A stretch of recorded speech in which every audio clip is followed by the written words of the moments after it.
तमाम दोस्तों, बहनों और बुज़ुर्गों को अस्सलामुअलैकुम। हिंदू मज़हब और हिंदुस्तानी कौम की तारीख यूं तो हज़ारों बरस पुरानी है, जिसमें हमें बेशुमार साधु संत, दानिशमंदों, मौसीकारों, शौरा और तामीराती माहिरीन के अफसाने सुनने को मिलते हैं। ताहम ये खित्ता फातहीन या शुजाअतमंदों के मामले में खासा बंजर साबित हुआ है।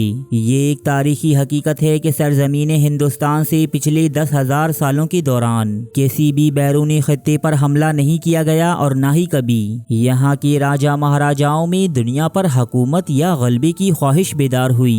ये सिर्फ अपने शहर के गिर्द ऊंची ऊंची फसेलों की तामीर और राग रंग में मसरूफ रही, जो बैरूनी हमलावरों की आमद पर अपनी खवातीन को आग के जोहड़ों में धकेलते आए हैं। लेकिन आज ये कौम अपने बच्चों को पढ़ाते और इन्हें माजी की कहानियां सुनाते वक्त फातिहीन और हीरोज की शदीद कमी महसूस करती है, चूँकि अब वो तो है नहीं, लिहाजा अब ये लोग दूसरी अकवाम के हीरोज और फातिहीन पर कीचड़ उछाल कर तस्कीन हासिल करते हैं, या फिर अपने बच्चों को जाली सूरमाओं के किस्से घड़कर सुनाते हैं। माजी के डाकुओं, लुटेरों, अय्याशों और कत्लो गारतगरी करने वालों को सिर्फ इसलिए हीरो बनाकर पेश किया जा रहा है कि इनका ताल्लुक हिंदू मजहब से था। दोस्तों, ऐसे ही एक डिजिटल हीरो का नाम है शिवाजी महाराज भोसले, जो हिंदवी स्वराज के बानी तस्वर किए जाते हैं। क्या वाकई ये हिंदुस्तान की जमीन पर जन्म लेने वाले एक बहादुर सूरमा थे, जिन्होंने गासिब और जालिम मुगलों के खिलाफ मज़ाहिमत की, या फिर डाकू, रहजन और इंसानी बस्तियों में लूट मार और कत्लो गारतगरी मचाने वाला एक सफाक और कातिल शख्स? मुगल और इनकी दीगर मुखालिफ रियासतें शिवाजी को दी माउंटेन रैट यानी पहाड़ों का चूहा क्यों कहते थे? मुगलों से ज्यादा हिंदू, ब्राह्मण और दीगर दूसरे मराठा शिवाजी के खिलाफ क्यों थे? ये अपने हरीफों को कैसे धोखे से कत्ल करते और अपने कैदियों के साथ कैसा वहशियाना सलूक करते थे? भक्तों के खुद साख्ता हीरो और संभाजी महाराज के वालिद शिवाजी की जिंदगी पर हम एक नजर डालेंगे आज अपनी इस वीडियो में।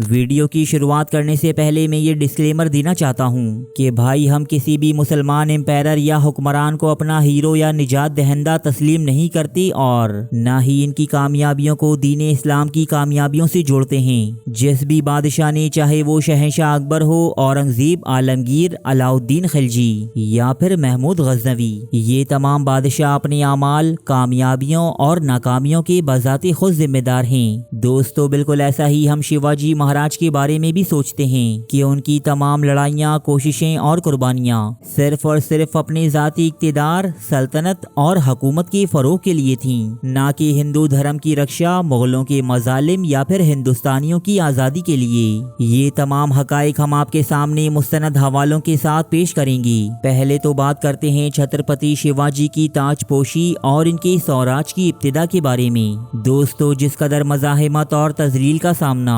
शिवाजी को मुगलों की जानिब से करना पड़ा था, उससे कहीं ज्यादा हिंदू ब्राह्मणों ने शिवाजी और इनके खानदान को नीचा दिखाने की कोशिशें की, जिसकी वजह शिवाजी राव और इनके अजदाद का ताल्लुक हिंदुओं की सबसे निचली जात शूद्र से ताल्लुक रखना था।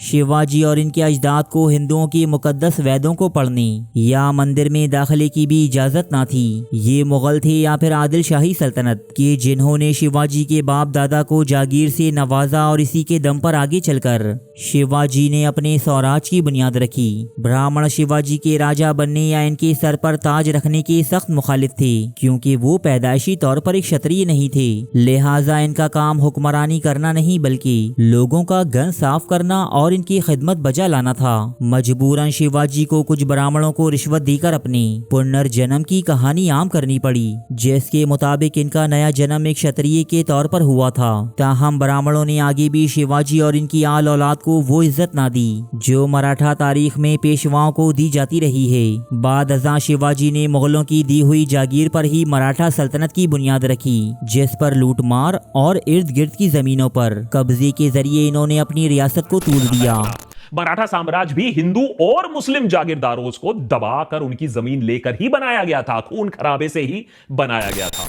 गैर जानिबदार मुसन्निफीन और मौरखीन शिवाजी भोसले को एक डाकू, तौसी पसंद जंगजू और लुटेरे के तौर पर याद करते हैं। जॉन फ्रायर नामी एक ब्रिटिश डॉक्टर जिन्होंने शिवाजी के ज़माने में पूरे हिंदुस्तान का दौरा किया था, वो अपने सफ़रनामे में लिखते हैं कि सल्तनती बीजापुर के हुक्मरान की मौत का फ़ायदा उठाते हुए शिवाजी ने हबली नामी शहर पर हमला किया। ये जो लूट सकते थे वो लूट लिया और जो साथ नहीं ले जा सकते थे उसे आग लगा दी गई। कुछ ऐसा ही हशर शिवाजी ने करूर शहर और अंकोला का भी किया था, जहां तमाम बाजार, घर और इमारत जला दी गईं। जॉन फ्रायर अंकोला शहर के जलने का आंखों देखा मंजर पेश करते हैं। वो लिखते हैं कि शहर इनकी आंखों के सामने जल रहा था। लोगों के पास ना तो खाने को रोटी थी और ना पीने को पानी। शिवाजी ने इस खूबसूरत शहर की किसी एक भी शय को ना बख्शा था।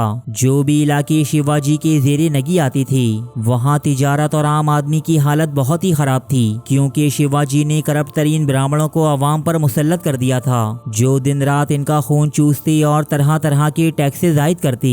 मुगल शहंशाह औरंगजेब आलमगीर के जजिया टैक्स पर शोर मचाने वाले कभी शिवाजी के आम लोगों पर लगाए टैक्सेस पर बात क्यों नहीं करती।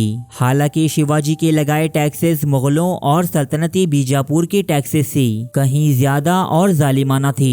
दोस्तों, औरंगजेब का दौरे हुकूमत मुआशी लिहाज से हिंदुस्तान का सुनहरा तरीन दौर कहलाता है कि जब हिंदुस्तान दुनिया का अमीर तरीन मुल्क था और सोने की चिड़िया कहलाता था, तो वहीं दूसरी जानिब शिवाजी के स्वराज में लोगों की क्या हालत थी, ये आप खुद तफसील से पढ़िएगा। किताबों के नाम और सफ़ात डिस्क्रिप्शन में शेयर कर दूंगा। शिवाजी ये लूट मार सिर्फ मुगलों और मुसलमान हुक्मरानों के इलाकों में ही नहीं किया करते थे, बल्कि इनका निशाना बनने वालों की अक्सरियत हिंदू मजहब से ही ताल्लुक रखती थी।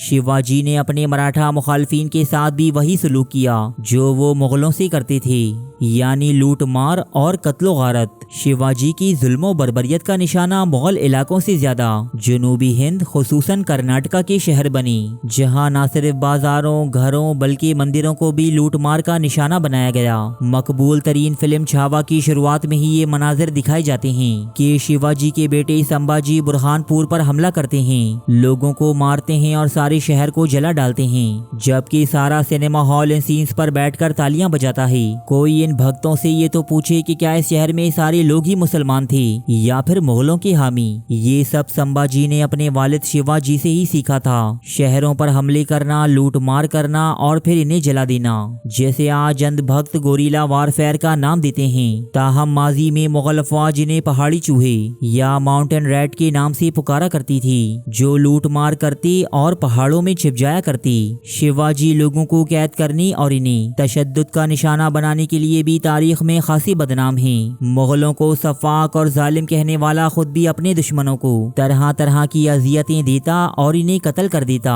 सल्तनती बीजापुर के फौजी जर्नैल अफजल खान का धोखे से किया गया कत्ल भी शिवाजी के किरदार पर एक बदनुमा दाग है, जैसे भक्त सेल्फ डिफेंस या शिवाजी की दूरंदेशी की चादर में छुपाने की कोशिश करते हैं। ताहम हकीकत यही है दोस्तों कि शिवाजी का मकसद हिंदुस्तान की आज़ादी, हिंदू धर्म की रक्षा या फिर आम आदमी की जिंदगी में चैनो सकून या अमनो अमान लाना नहीं था, बल्कि ये भी हिंदुस्तान की बहती हुई दौलत में अपने हाथ धोना चाहते थे, जो इन्होंने धोई भी। तो अब आप इन्हें सर पर बिठाइए या मुकद्दस बनाकर सीने से लगा लीजिए। हकीकत अपनी जगह अटल है और किताबों में महफूज भी। फुर्सत मिले तो पढ़ लीजिएगा। डिस्क्रिप्शन में तमाम हवाले मौजूद हैं।